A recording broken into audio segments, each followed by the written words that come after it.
Well, all I can say is, wow. So much is new since the last time I was with you. You have a new worship space. I sense new energy. I see new faces. I know there's new vision. There are new challenges. And I got to say, I love your new name, Grace. I mean, it feels so good to say it. Say it with me, Grace. Yeah, yell it. That's right. Yeah, Grace. And yet, think about it, even though you've been graced with a new name, you are not a new congregation. You have been in this valley as a worshiping community for 143 years. For almost a century and a half, this church began way back in 1875, and now here you are just throbbing with life in 2018. I got to tell you, this is not normal. Most churches have a kind of life cycle that follows a bell curve, and that's birth, growth, maturity, plateau, decline, and death. And every once in a while, there's one that bucks the trend, and it arrives at its golden anniversary of 100 years. And usually what that is a little tiny cluster of elderly people rolling around like a BB in a boxcar inside this set of buildings that are way too big for this small, struggling congregation. But look at you, Grace Church. I mean, here you are, a century and a half later, and you are throbbing with life. You come through this denominational realignment, and now you are poised to write a new chapter to the book of Acts. How did you do this? That's what I want to talk about. What is your secret sauce? What is the way in which you found this ageless energy in your congregation? One key to your future is to somehow tap into the secrets of your glittering past. So what is it that did this? I think I know because I have seen it, and I'll just put it really simply, and that is what you do is you hit it out of the park when it comes to growing people. Over the century and a half almost, you have poured fresh faith into generation after generation. And there's a word we often use for it, and that is mentoring. Back when I was a student at Princeton Seminary, which was just after the Earth's crust cooled, back in the 1970s, the number one congregation where we all wanted to have an internship was right here at this church in Bethlehem, Pennsylvania. And even if we didn't get the job, we all wanted to lower our voices like this so we could sound like your pastor, Lloyd Ogilvie. We all wanted to be like Lloyd Ogilvie, and that was almost 50 years ago. And since then, you have been sending out these great leaders out into the Christian church, like my friend David Joint out in Phoenix, Arizona. And so what I want to talk about is, and drill down into, is the thing that you do so well, and that is this thing of what we called mentoring. In your mind's eye, can you see the face of somebody who has been your mentor? Maybe somebody without whom you would not be the person you are today in your profession or in your character, in your faith, or in parenting or some other thing. Maybe they believed in you before you dared even believe in yourself. Dizzy Gillespie, the great jazz trumpet player, once said of his mentor, Louis Armstrong, "Without him, there's no me." Who's that for you? And how are you trying to be that in the life of somebody else? I'd like for us to look today at one of the great mentoring stories of the Bible. It's the story of two prophets, Elijah and Elisha, who we meet in 1st and 2nd Kings. And it starts out with the two men meeting each other out in a field in 1 Kings chapter 19. And I'd like to read that for us. So Elijah, the mighty senior prophet, went from there and found Elisha, son of Shaphat. Elisha, this young farmer, was plowing with 12 yoke of oxen, and he himself was driving the 12th pair. Elijah went up to him and threw his cloak around him. Elisha then left his oxen and ran after Elijah. "Let me kiss my father and mother goodbye," Elisha said, "and then I will come with you." "Go back," Elijah replied. "What have I done to you?" So Elisha left him and went back. He took his yoke of oxen and slaughtered them, and he burned the plowing equipment to cook the meat and gave it to the people, and they ate. Then he set out to follow Elijah and became his servant, or today we'd use the word protege or understudy. Now, if you add together the reigns of various kings, scholars tell us it was probably about 18 years that this apprenticeship lasted of Elisha following Elijah. And at the end of those 18 years, there comes this epic scene that most of us have heard of the passing of the mantle from the shoulder of Elijah onto Elisha. Envision in your mind's eye these two men, they're walking along one day, and they come up to the River Jordan.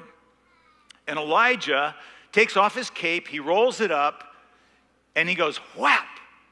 And the waters part. And these two men walk across on dry land, and the waters come back together. It's then that Elijah says to young Elisha, "Is there anything I can do for you?" And Elisha says, "Yes, as a matter of fact, I would like a double portion of your spirit." Now that sounds like he's being arrogant, like saying, "I want to be twice as good as you are." But really, what the double portion was, what was the inheritance of the oldest son in those days. So what he's saying is, I want to be just like you. I want to take up where you leave off.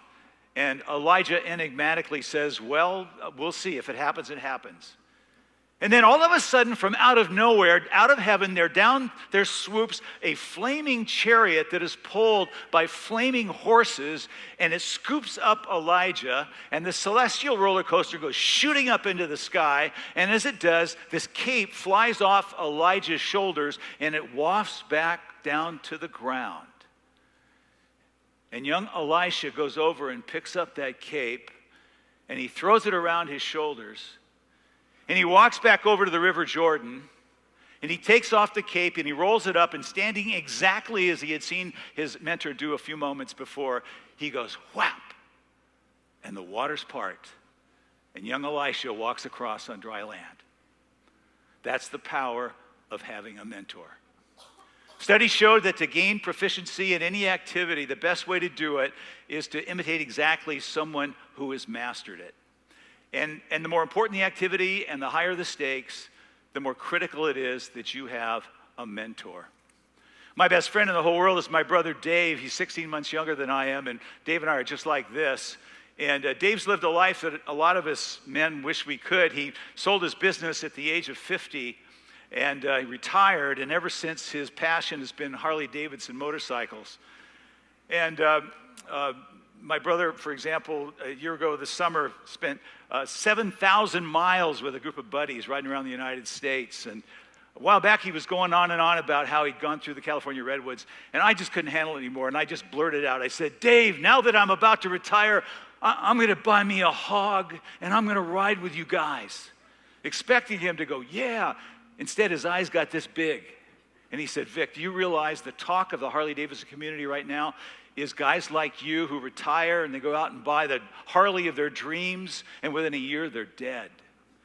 He said they'll go around a corner too fast and hit a curb, or they'll take their eye off the road and they'll smash into the back of a parked car, or misjudge a curve and slam, head on into a semi. He told about a firefighter and his wife who had died on the road nearby him. He said, "Vic, here's what you do. You got to find a group of guys who'll let you ride with them. And then you understudy them." I mean, guys have different styles. He says some guys like to ride out front, some guys in the middle of the pack, some guys at the back of the pack. You learn how to keep distance between you and the other riders. You learn how to signal your intentions to the other riders before you make any moves. You get them to tell you straight up what you're doing wrong so you can make improvements. And then they'll let you ride a little longer with them and a little further with them. And then you can go on some long rides, and maybe someday you'll even make it to Sturgis, South Dakota. Well, my wife, when I asked her to marry me years ago, you'd have thought she would have said, "Oh, I'm the luckiest woman in the world." Wasn't quite that way. She said yes with an asterisk. She said, "Vic, I'm not sure I can do this pastor's wife thing."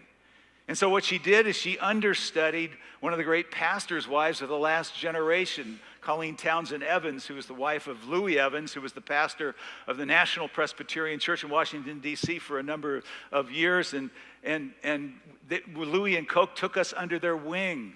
And at one point, Coke said to Becky, if you just smile a lot and love people, you'll be a great pastor's wife. And so it's turned out to be that way. See, when it comes to pastor's wifing, or Harley riding, or river crossing, or speaking in front of a group, or playing the stock market, mentoring is God's way of making us into better people. You know, it's mind-boggling how the Apostle Paul is so blunt. He says to the Corinthians, "For you yourselves know how you ought to imitate my example." The former Secretary of Education, William Bennett, in his book of Virtues, says that for a child to learn character takes three things. The first thing is precepts, rules, do's and don'ts. Don't hit your sister. Do eat your vegetables. The 10 Commandments. If you don't discipline your child, someday the state of Pennsylvania will. They've got to know the rules. The second thing, he says, is you got to have good work habits. If you've read the book by Malcolm Gladwell, Outliers, he says it takes 10,000 hours to master any activity. And that's roughly all day, every day for 10 years. If you want to be able to play the drums like Ringo Starr or throw a pass like Carson Wentz, you got to practice, you got to have those work ethics. And then the third thing William Bennett says that's key in the developing character in a child is he says the power of quiet example. For a child to take morality seriously, they have to be in the presence of adults who take morality seriously. Reminds me of my favorite definition of a babysitter. A babysitter is a teenager who comes over to your house and acts like an adult, so the adults can go out and act like teenagers. But for a child to learn character, they have to be in the presence of adults who take morality seriously, because in the end, character is more caught than taught. I want us to look at the story of Elijah and Elisha, and we're going to look for what I'm calling the 4 M's of mentoring. And I'll tell you what they are. There is the must, the motive, the method, and the mission. First of all, the must of mentoring is you must open your life, be open, transparent, and vulnerable, warts and all. You know, a lot of times we think of a mentor as this paragon of perfection who sort of gazes down at us from the top of a pedestal. But the exact opposite is the case. Think, for example, back to Elijah and Elisha. We're told that for 18 years, Elisha walked in the shadow of Elijah. He watched his mentor from this far away for 18 years. He saw him on good days and on bad days. And in the same, a mentor is someone you've got to open up your life and be your true self, warts and all with them. Years ago, I was at a pastor's conference, and I was in my small group at this camp when the camp secretary came running in and said, Dr. Pentz, call your office, there's an emergency. And so I quickly stepped out and got my phone, and I called my administrative assistant, June. I said, what's going on? She says, Vic, I don't want to frighten you, but we've had a call from the police. The alarm's going off at your house. They found the door open. Becky's nowhere to be found, and the house has been ransacked. I said, you don't want to frighten me? Good heavens. So I called our across-the-street neighbor, Carol Jaws. I said, Carol, what's going on? She says, it's true, Vic. The police were here. The door was open. The alarm was going off. We couldn't find Becky. The house has been ransacked. Then she said, wait a minute, Becky, I just saw her. She's pulled into the driveway.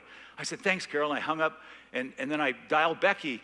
And I said, Becky, what's going on? The police have been there. They found the door open. The alarm going off. House has been ransacked. She said, Vic, it's been a hard week.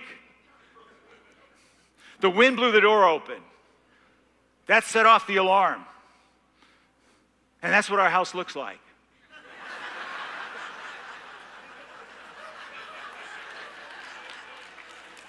So we have a police report that says the house looked like it had been ransacked. All right, now, you know why it looked that way for a number of years? Because we had made the decision to be the crash pad for our church youth group. We had entered into the wild, crazy, messy world of mentoring teenagers. And we had just set the word out. You can always, day or night, you can always come to the Pentz home. And I used to tell people I have 30 teenagers growing up in my refrigerator. I remember at one point I came home from the office one day, and I was coming up the front steps, and there was this young teenager coming out of my front door who I barely recognized, and he walked by me. I said hi. He said hi. And then I thought, nice shirt. Then I said, wait a minute, that's my shirt. I never got the shirt back, but let me tell you, what I did get is the satisfaction of knowing that many of those teenagers today are leaders in the churches where they serve. You see, mentoring is not something you do from a pedestal. Mentoring is a full-body contact sport, and you've got to be open. The first M is you must be open and available and vulnerable and transparent, warts and all. The second M is, what is the motive when we mentor? At first, it looks like some act of selfless service. But when you get into it, you find out that mentoring is something that you do for yourself. And again, we see this with Elijah and Elisha. Now, does young wannabe Elisha go running up to Elijah and say, hey, I'm new to this prophecy thing, and I want to follow you around, take notes, and kind of learn the ropes from you? No, that's not how it happened at all, remember? Remember, it was Elijah, the great leader, who goes out and he gets into this field and he finds young Elisha, and he takes off his robe and throws it around Elisha's shoulders as an invitation for him to come and follow. Why did he do that? This is what's fascinating. You see, this mentor idea came to Elijah at the lowest moment of his life. Elijah had been this kind of big ego, go it alone, macho, huge ego leader who had single-handedly taken on Queen Jezebel and 450 prophets of Baal on top of Mount Carmel, and he had whipped them all. But then after that happened, he went out into the desert and he fell into a pit of despair and depression. And he gets all weepy and sentimental, and he says, oh God, I'm going to be dead soon, and you're not going to have everybody here on planet Earth that worships you. To which God replies, oh, come on, Elijah, what do you mean? I've got 7,000 people right now who are worshiping in Israel. The problem is your flawed leadership style. If we don't get somebody close to you, you are going to go crazy. And so in response to that came this idea of mentoring. Think of the high-profile public leaders in our day who have collapsed and cratered under the pressure. Think of Tiger Woods a few years ago, and it's so great to see how he's come roaring back, and hope he does really well this weekend. Think of General David Petraeus. Think of some of the leaders, including pastors, who've been brought down in the Me Too movement. I was thumbing through a preacher's magazine a while back, and I found an ad in the back for pastors' robes. I couldn't believe what I saw. They showed this picture of a male pastor standing like this in his robe with his jaw out like this, and the caption beneath said, "These shoulders never sag." That's Satan's favorite lie, that you don't need people, that to need other people in your life is wimpy. God says, Elijah, I want you to take off your clergy robe and put on some khakis and a polo shirt and hang with some millennials like this young kid, Elisha. And you know what? Mentoring is something that you can do right here this morning.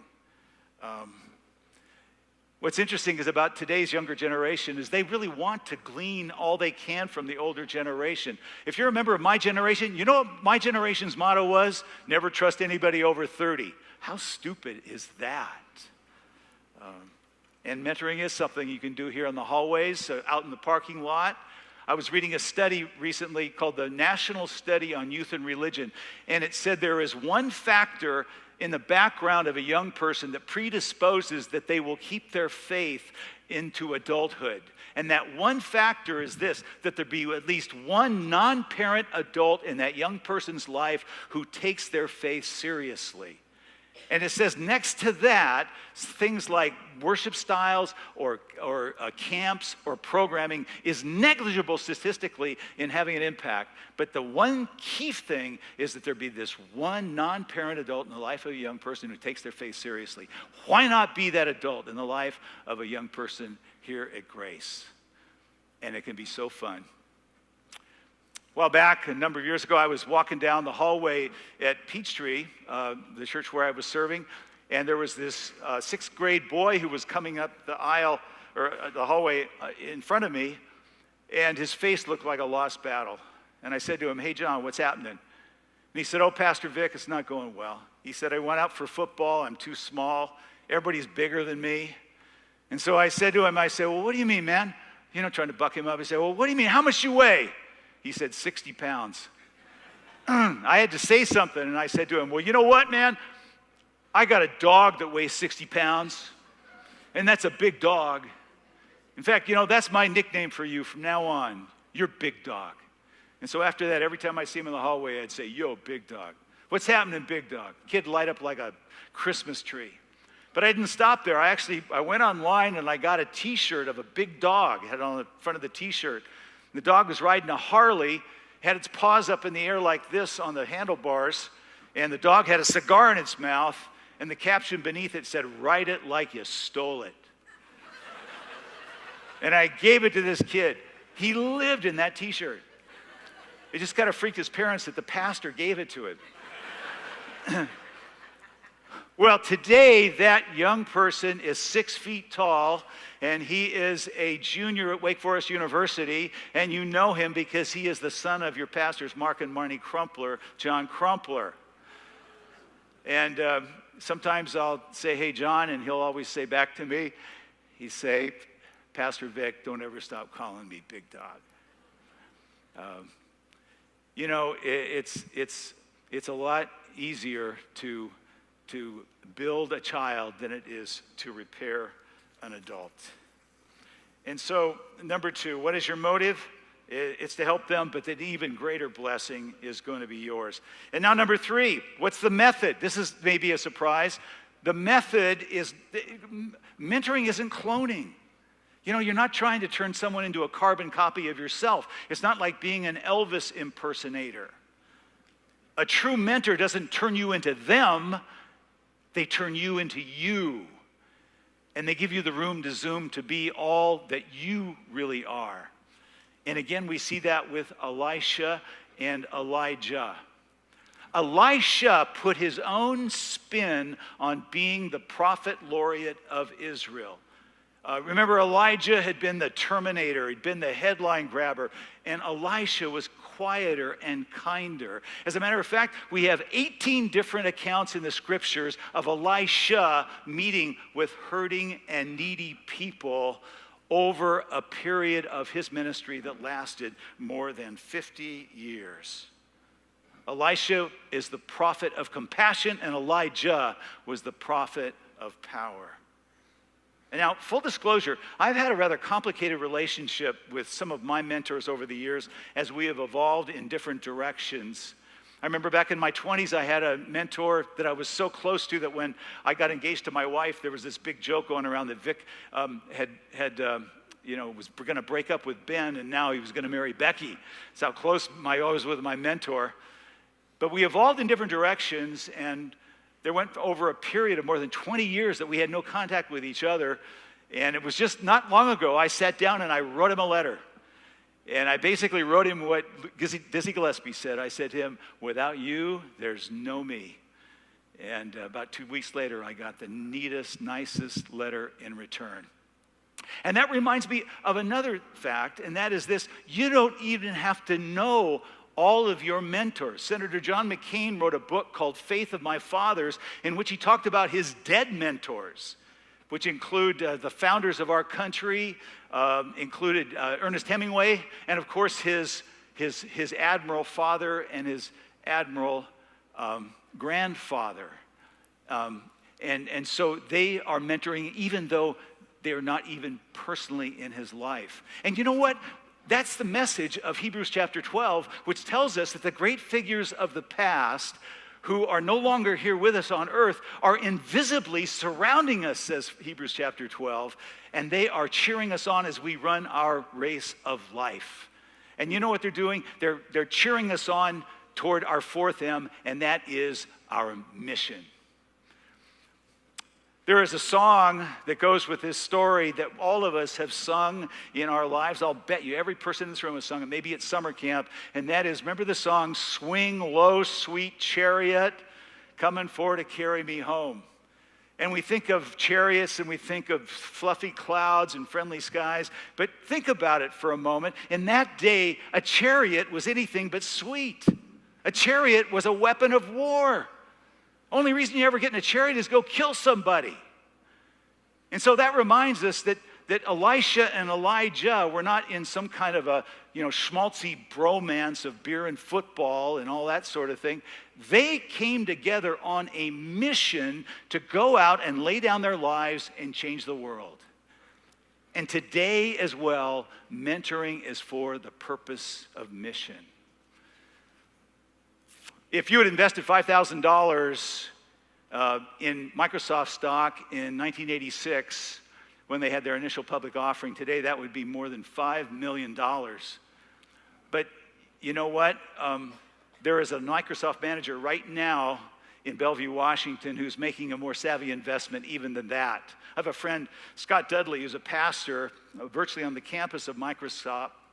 And he knows a manager there at Microsoft who decided he wanted to live his faith there at the Microsoft campus and to mentor and invest in the people that report to him. And to do that, he decided to go against the prevailing culture at Microsoft. And instead of sitting there and emailing people who were 10 feet away, he decided that he was going to every day get up, go around, and talk to all the people who reported to him, look them in the eye, smile at them, ask about their families as if they actually mattered. And so he did that for about a month. And about a month into it, one of his reports, a young man came to him and gave him a gift of the current version of the computer game Xbox Live. Well, that's a pretty expensive computer game. And he knew what he paid this guy, and it wasn't that much. And so he says to the guy, "How can you afford to give me this game?" And the man replied, "I sold my gun." He goes on to say, the employee continued, "You see, 6 months ago, my mother died, and I was depressed. And then I started working here thinking it would help, but nobody had ever talked to me except on email. So I looked up coping with dead mother on the internet, but what I found instead were suicide chat rooms. And so I went out and bought a gun, and I've been practicing ever since. Every night I put the gun to my head with Kurt Cobain music playing in the background. And for the last month, the safety's been off. And I knew the only way you'd ever know if I died would be if payroll notified you. But then last week, you freaked me out. You actually came to my desk. You put your arm around me, and you told me I was funny even over email, which is hard to do. And you told me I always got my projects done on time, which helps you sleep better at night. And so I went home and sold my gun. And I bought you this. Because for the last few months, you've been complaining how much you want Xbox Live, but that your financial advisor, AKA your wife, won't let you have it. So I bought this for you.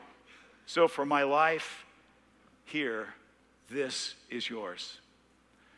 Now notice you find all 4 M's in this story. First of all, the must, be vulnerable and open. Notice he shared with his reports the personal conflict he was having with his wife. And the second one is the motive. His motive wasn't to save the world or even to save this guy's life. His motive was just to feel close to the people he was working with, to treat them well. The method, it wasn't top down, it wasn't formal. He just sort of walked around during the day and put his arm around people and said, "You're funny over email." And the mission, that was the method. And then the mission was to take the risk of going against the prevailing culture there in the Microsoft office. He did his part, and God did the rest. And if we do our part, God will do the rest. The Apostle Paul wrote to the Philippians, "You are my joy and my crown. You're my joy in this life, you'll be my crown in the next." Our crown someday will be the lives of the people we touch today. And the only thing you will leave lasting behind in this world will be the impact you had on people. Is your life boring? Is your desk as neat as a pin? All your paper clips facing the same direction? Highlight of your day, deleting spam? God wants to rock your world by having you love his. So open your life to a young person. Share what you know. Be a mentor. It's your sweet spot, Grace Church. And the key to your future lies into the secrets of your glittering past. Be a mentor. Would you pray with me? Father, thank you for mentors and teachers who've shaped and inspired us by their example. For those who've had the X-ray vision to see things in us that we never saw in ourselves. We thank you for mentors who are alive and with us here and some in this very room. For those who are even more alive and up there with you in heaven. Lord, would you connect the generations again in this great church, life on life, grow the leaders of tomorrow, that they may grace this valley for years to come with the good news of the gospel of Jesus. And all of this we pray in his holy name.